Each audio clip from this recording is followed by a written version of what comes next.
Hello everyone, Denise Carpenter from ReikiAssociates.com here, and today we're going to continue on with the playlist Conversations with Denise. And today I'm joined by Rachel Johnson of Endless Potential, and you will recognize her because she's one of our animal energy practitioners, and you'll find that on all of her videos on a different playlist. But today Rachel has agreed to come in and have a conversation with me about her work. So Rachel started your business. So this is your business. You own it. You set all of the working parameters. You do all the hiring, all the firing, all of that. Yeah. So Rachel started her work at this business at age 20. Yeah. So it's through COVID. This is 4 years later, and I would say your business is doing well. It is. It is. It's exciting. So let's just start with age 20. That's so young. So at that age, most young people are either working their way through college, working their way through university or something like that. So did you try that? Like, what was that like for you? So I originally went to university thinking I was going to do animal chiropractic. Okay. So like what my mom does. Mm-hmm. But going through university, I was doing the kinesiology course, and I was just finding I wasn't able to learn in that style. So there was I'm not very mathematics and chemistry and things like that doesn't come naturally to me. No, I understand that. A lot of the courses that I had to take had to do with either chemistry or biology, and I don't mind biology, but it was just, I found the classes just weren't my learning style. Yeah. And so I was like, okay, this isn't going to work. So I ended up leaving university and going to work at a horse farm. And that's really where I started to find courses that interest me online. So I really knew I wanted to do something with animals. I wasn't sure of what. So I took a horse course first and realized, no, I don't know if horses is going to be for me or this way, because the course that I was taking was quite far, and so I had to travel every weekend to go there, and I just wasn't feeling like that was where I was supposed to be. Okay. So then I found this dog training course, and I was like, amazing! So that's really what clicked, and I took the course. It was an online course. I found that it was at your own pace, so I was able to take the time I needed. So while working at the barn, I was able to go home and then work on dog training stuff, and it was just really felt right. So would you say, now remember I'm an energy practitioner, so my first thought is you followed your intuition, your gut on all of this, and it did not lead you astray or any of those things. So by following your gut, you knew that more structured form of education wasn't for you. Yeah, totally. And then you also knew that working with animals was for you, and then you just had to find which direction that would go in. That is awesome. Actually, very awesome. So one of the things I want to say to anybody out there starting to struggle with, as we're in this Aquarian age now, our intuition is really coming in big time. And I still hear people say, oh, is that my imagination? Is that not my imagination? But somehow you knew this was the way to go. Yeah. How did you know? Well, I think from a young age, I always knew I wanted to be around animals. My original thought, I remember being maybe 5 years old and writing out a plan to my dad's friend, saying this is what I want to do. I want to be a dog breeder and have dogs everywhere. And I didn't know at the time at 5 that you knew actually at 5 go in that direction. As I grew, I was like, oh, I'll be a veterinarian. And then as I grew, I didn't want to do needles and put dogs down and things like that. I was like, oh, it's too sad for me.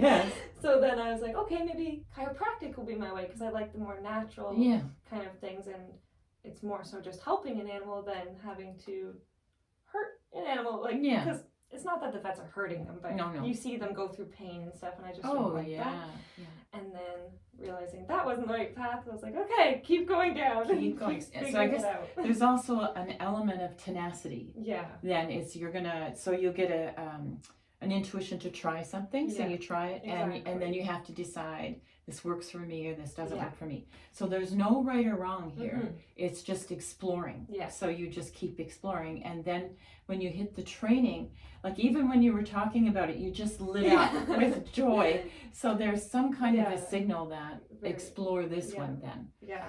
Okay, so now you're 20, so now you're doing the courses online. Yes. Yeah, so talk about first clients. Like, how did you start all of that? So my first client, I actually started with an ad on Kijiji with my dog training, and a man in Ottawa reached out to me, and like it was really nerve-wracking because I knew nothing. Like, not that I didn't know any training, but I didn't really know how to deal with people yet, like how to start my conversations, how to properly get information from people so I know I'm being safe and keeping myself safe, because you never know what situation you're going to drive into, in my case, because I'm going to the clients. So. To their house, you're with their dog, and get kidnapped or something. You never know. I don't know. and you don't. So that was very wise. Yeah. So it worked out great. And like, at the time, I didn't really know what kind of training techniques I wanted to do, so I was exploring that even. But having my first client, it became pretty clear which training path I wanted to take, and it was just. It worked out really well. It was amazing. Okay. Yeah. So that was about age 20, 21? Mm-hmm. 21 probably. 21? So then you were your only person in your business until when? This year. So, well, actually last November. So just before January this year. I hired Becky because I realized I had no more room to put clients in, and I had already raised my prices to an amount that I was comfortable with, and I didn't want to increase it because there was no point, and it was relevant with what other people had. So I was like, okay, I'm fully booked. I have no other time to fit in new clients, but I want to make more money. So I ended up bringing in Becky, had to train her, and then I realized, Becky has a job as well, so she was doing she was trying to develop her own business. She's a hairstylist. Okay, good. So she's working 2 days a week, and so I wanted to get rid of, not that I wanted to get rid of more walks, I wanted to make more time for private lessons for myself. So I hired Sam as well, so now I have 2 employees, which is completely new for me, just starting this year, so it's a lot of learning curves as you go. So it's... So now we're talking about all of the courses that you do. So you do training, you do walking. What else? Boarding. Boarding. Not at the moment boarding. Not at the moment boarding. So you've got those aspects of your business that you really need to tend to, each one. And all of those would require some form of marketing, some form of follow-up, some...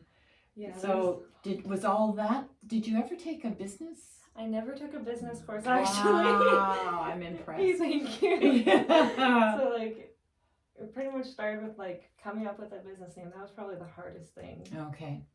And then business cards, logos, things like that. I really...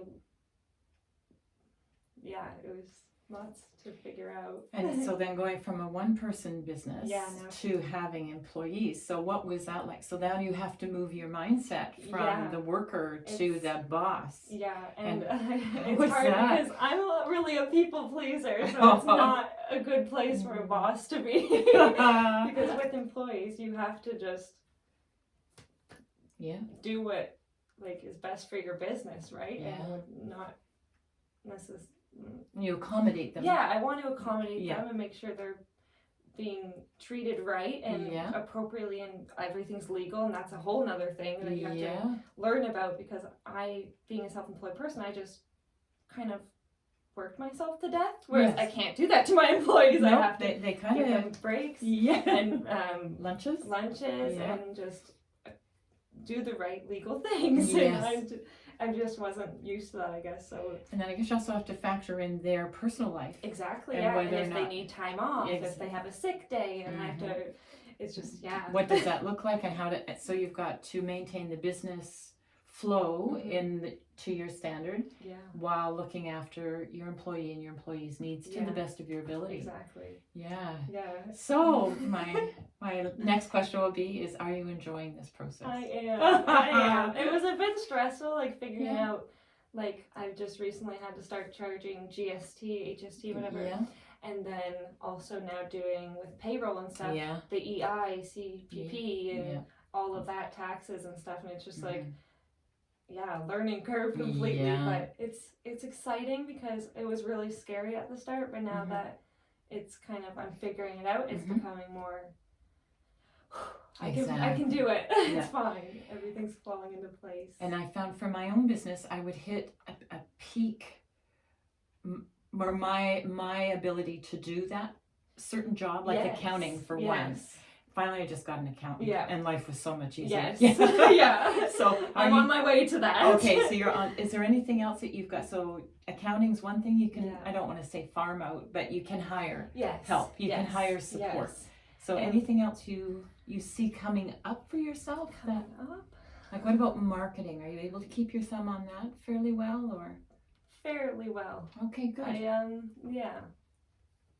Probably need to do a bit more of that. Well, if you're busy, Yeah, exactly. Yeah, Yeah, true. yeah. And your main source of referral It's word of mouth. is word of mouth. Completely, so yeah. that's always the Yeah. best advertising. And results, right? And Mhm. having, like, getting videos of successful things, so posting it on social media, because everything revolves around social media It does these days, yeah. So having a lot of like success stories and showing like, hey, I can actually train your dog. It's shown here, like there's success with how I train, and exactly. Just proof, really. Yes. People want to see like that.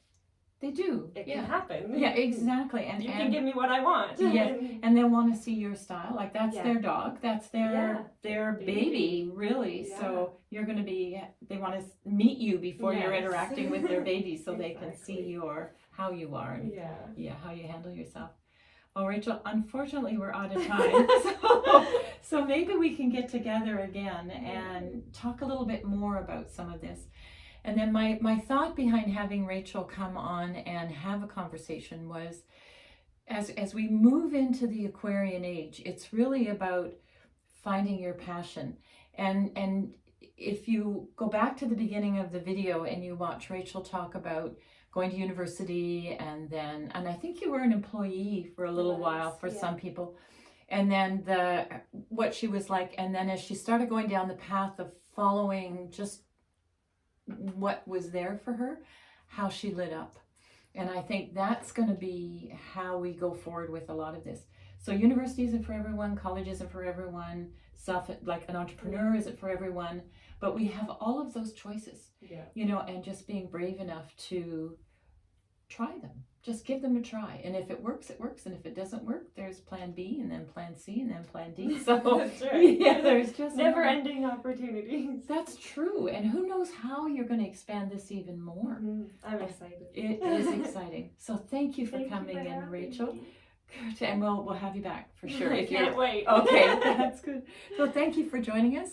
We'll see you again next week. If you found this helpful, please like and subscribe to my channel, and namaste.